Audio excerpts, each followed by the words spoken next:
Class 9-এর lesson 12 hunting snake. আমরা জানি হান্টিং মানে হচ্ছে শিকার করছে এরকম একটা স্নেক, শিকার করছে এরকম একটা স্নেক।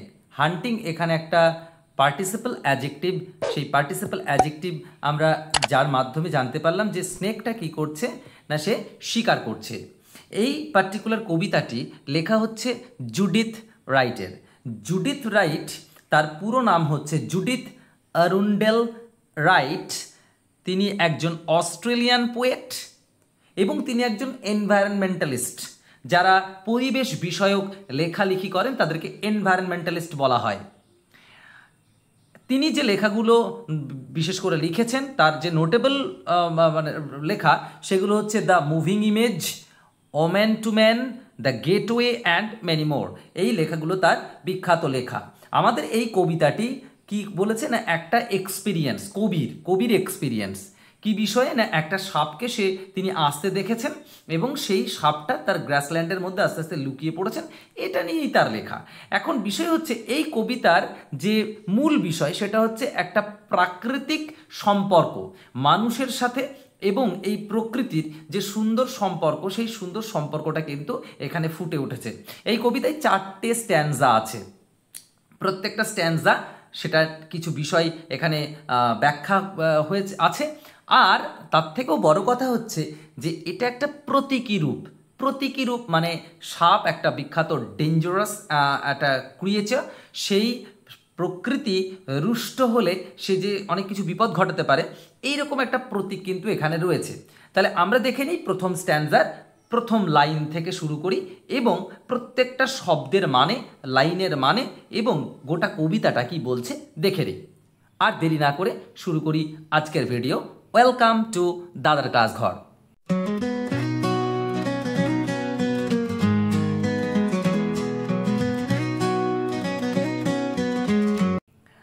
সান ওয়ার্মড, সূর্য উষ্ণ হয়েছে। In the late seasons grace. এখন লেট সিজন, কোন লেট সিজন না, সেটা পরের লাইনে আছে অটামের। তাহলে লেট অটাম মানে হেমন্তকাল। তাহলে হেমন্তকালের যে গ্রেস মানে অ্যাকচুয়ালি দয়া, কিন্তু এখানে আমরা দয়া তো বলবো না, মানে সৌন্দর্যে, তার ছোঁয়ায়, ঠিক আছে। তাহলে সান ওয়ার্মড, সূর্য উষ্ণ হয়েছে।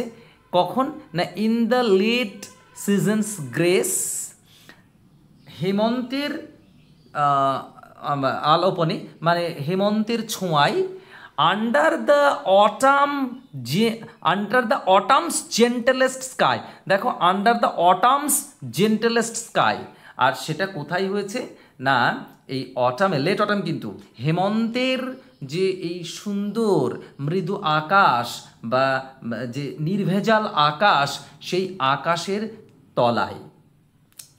উই কে উই হচ্ছে কবি এবং কবির সঙ্গে আরও কেউ আছে, তাই উই ওয়াকড, আমরা হাঁটলাম। অ্যান্ড ফ্রোজ হাফ থ্রু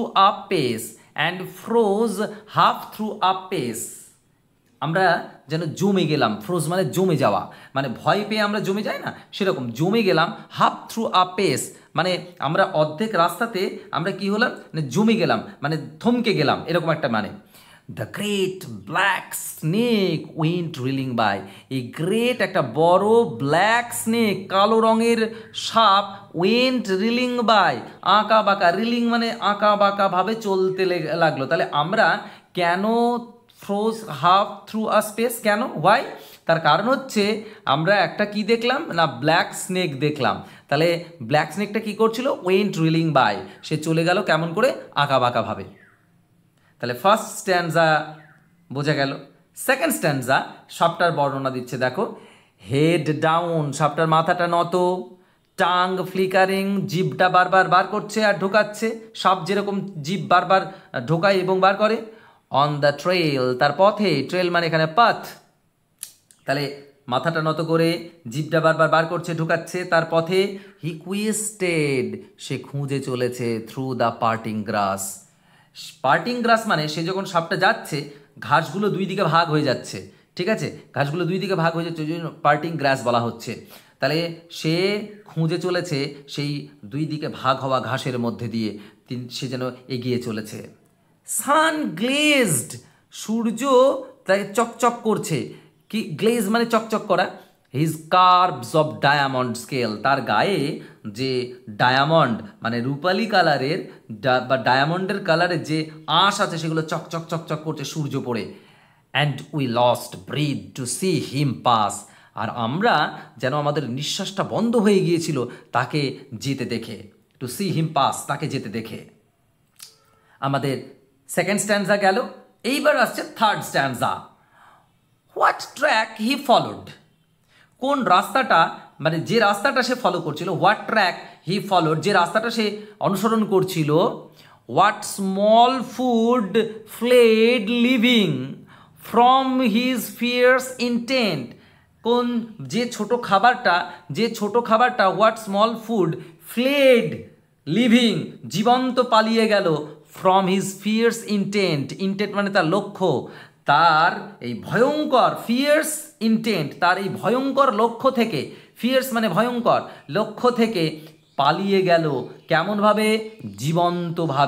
জীবন্তভাবে পালিয়ে গেল। উই স্কার্সলি থট, আমরা এটা ভাবতেই পারলাম না।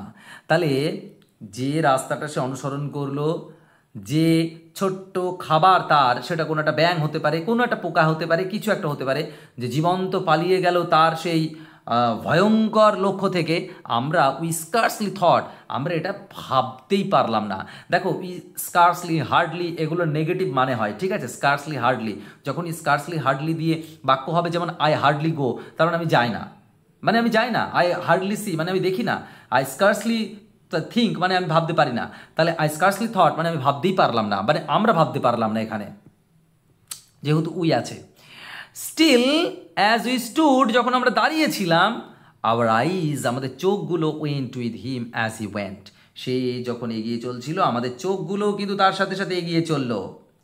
কোল্ড, ডার্ক, স্প্লেন্ডেড, দেখো কি বলছে, ঠান্ডা, অন্ধকার, স্প্লেন্ডেড, ভয়ঙ্কর, হি ওয়াজ গান, সে বিরাটভাবে, স্প্লেন্ডেড মানে অ্যাকচুয়ালি বিরাটভাবে এগিয়ে চললো into the grass that hid his prey, সেই ঘাসের মধ্যে, যে ঘাসটা লুকিয়ে রেখেছে তার প্রে অর্থাৎ তার শিকারকে লুকিয়ে রেখেছে যে ঘাস, সেই ঘাসের ভিতর সে এগিয়ে চললো। We took a deeper breath of day, আমরা যেন সেই দিনে একটা দীর্ঘ নিঃশ্বাস নিলাম। লুকড অ্যাট ইচ আদার, আমরা একে অপরের দিকে তাকালাম। অ্যান্ড ওয়েন্ট অন, আমরা চলে গেলাম। এই হচ্ছে পার্টিকুলার কবিতা, যেখানে 4টে স্ট্যান্জা 4 রকমভাবে বর্ণনা আছে। আমরা এই কবিতায় একটা সাপের চলা এবং কবির সাথে আরও তার সাঙ্গপাঙ্গ আছে, তার সাথে এই সাপের যে মিলন, অর্থাৎ যে সাপটাকে দেখা এবং তার ভিতরে যে অনুভূতি, সেগুলো ব্যক্ত হয়েছে। আমরা এই কবিতার মাধ্যমে এটা শিখলাম। আশা করছি তোমরা এই কবিতা পড়ার পরে অনুশীলনীগুলো ঠিকঠাকভাবে করতে পারবে। শেষ পর্যন্ত জুড়ে থাকার জন্য